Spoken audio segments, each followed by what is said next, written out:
They didn't prove beyond a reasonable doubt. They brought in 12 jurors from the DC area, which we now know that 97% in DC, because of this past election, are Democrats. They brought them to crucify every single case of any, not only Proud Boy, but any J6er. There's an 98% conviction rate. Does that make any sense for thousands of people that were convicted, and more for Enrique Tarrio that wasn't even there? Now, it's been 4 years since rioters supporting Donald Trump and trying to overturn the results of the 2020 US election stormed the Capitol. January the 6th, 2021, of course, was the date. The attack injured 174 police officers and incurred more than $2.7 million worth of damage. One rioter was also shot and killed by Capitol Police. 1,265 people have been convicted for taking part in the attack in the years that have followed. However, Donald Trump, now the president-elect, has repeatedly promised pardons for those involved, saying it's something he would do in the first hour that he's back in office. When asked if this would be a blanket pardon for everybody, he said, stay tuned. Well, let's speak now to one woman who's hoping that he does exactly that. Zuni Tarrio is the mother of Enrique Tarrio. Her son is the former leader of the Proud Boys and is currently serving a 22-year sentence for seditious conspiracy connected to January the 6th. He wasn't in Washington. An order against him prevented him from doing that. But of course, it was thought he was complicit in the attack on Jan 6th as former leader of the Proud Boys. Welcome to Zuni. Welcome, Zuni. Thanks for being with us. Thank you. Thank you for having me. Your son, Enrique, deserves a pardon. You say, tell me why. I think he deserves a pardon because he wasn't there on that day. And there's no real evidence that there was a conspiracy or there was a plan to overthrow the government, much less an insurrection. He might not have been there, but he was leader of the Proud Boys and certainly would have had a voice over the actions of the group. Well, the boys that were there that day was, I believe, maybe 100. And there was thousands of people there that day. So I don't think he would have had a voice over all the thousands of people. Okay, so as leader of the Proud Boys, he certainly wouldn't have had a say in what members of the Proud Boys decided to do on that day. Well, first of all, he was no longer the leader, the chairman of the Proud Boys on that particular day. He had already stepped down. So, yeah, he wouldn't have had, I think what happened on January 6th was something that the government wanted to happen. They could have avoided a lot of ways what happened that day. I don't see it as a complete attack from American citizens to the Capitol. As a matter of fact, a lot of us that was seen on TV thought that, that it was the right thing to do, to stand up for what you thought was wrong. And they didn't want to stop the certification.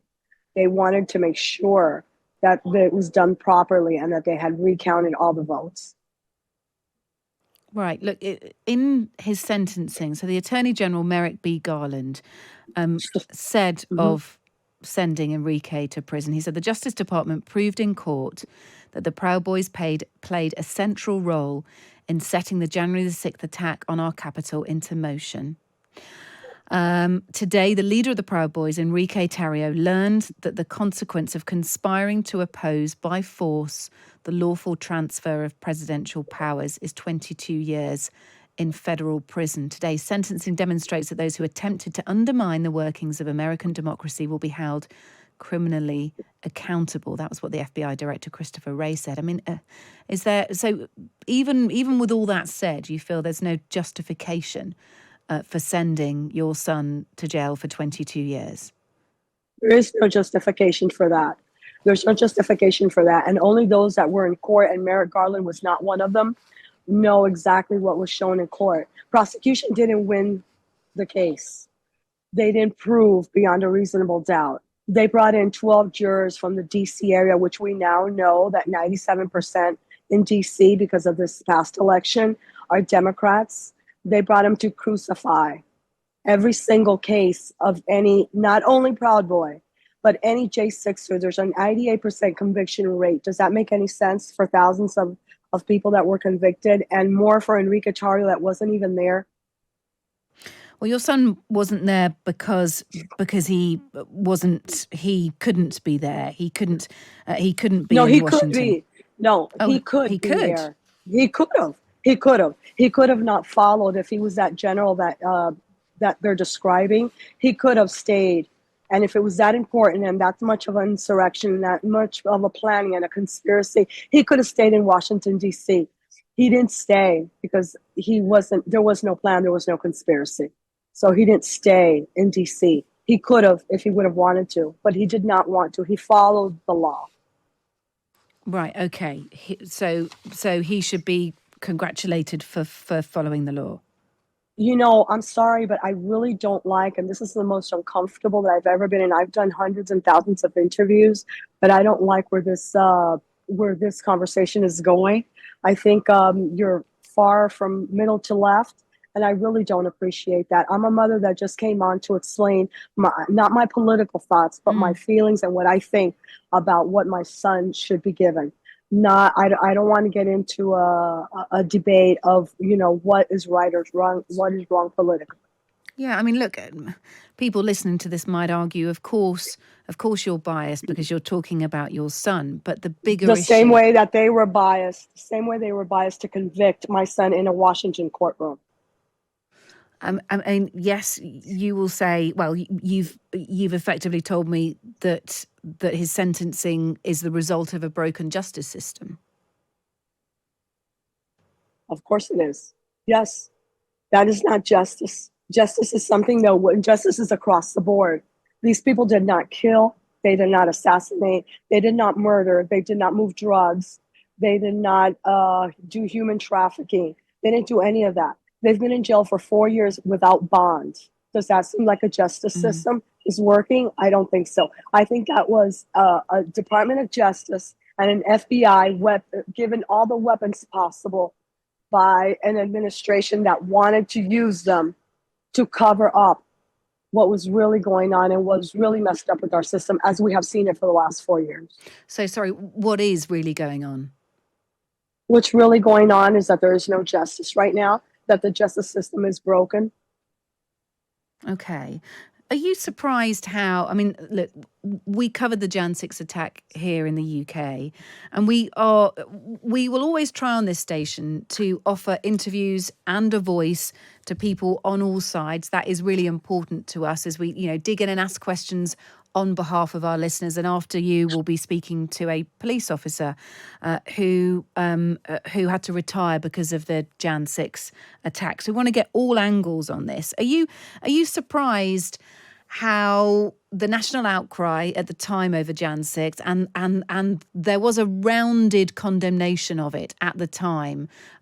Even your son stood up in court, I believe. I haven't got the exact quote in front of me, but he didn't necessarily show remorse, but he did sort of say he had nothing to show remorse for. He wasn't there. He didn't create that problem.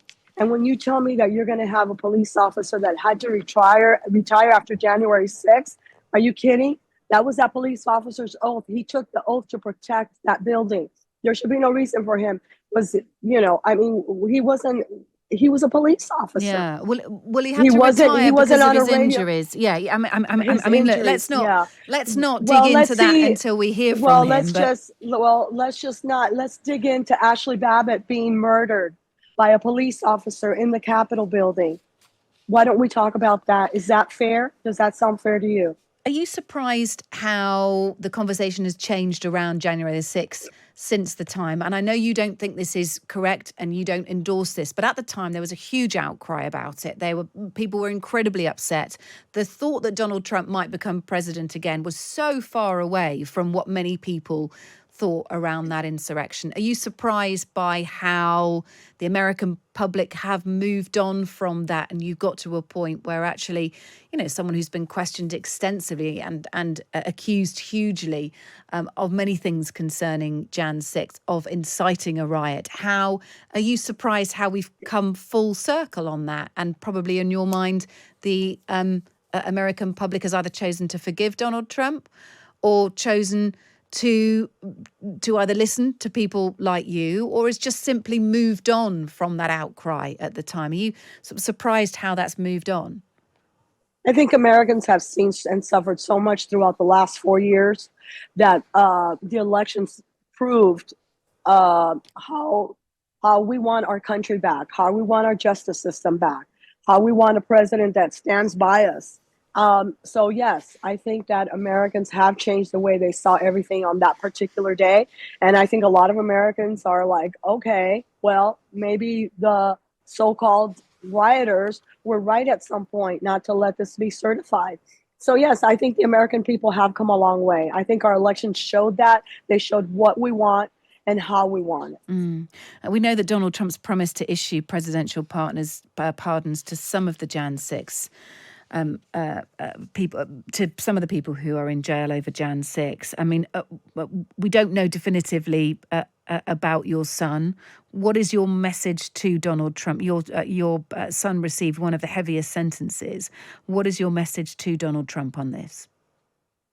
Well, my message to Donald, I don't really have a message for Donald Trump. Donald Trump is a man that knows what he has to do, what's righteous, what's justice. So I really don't have a message for him. I think he knows where and who voted for him, and the American people voted for him. So I really don't have a message for him. I think he's going to do the correct thing. Okay. And if he doesn't, how are you going to feel?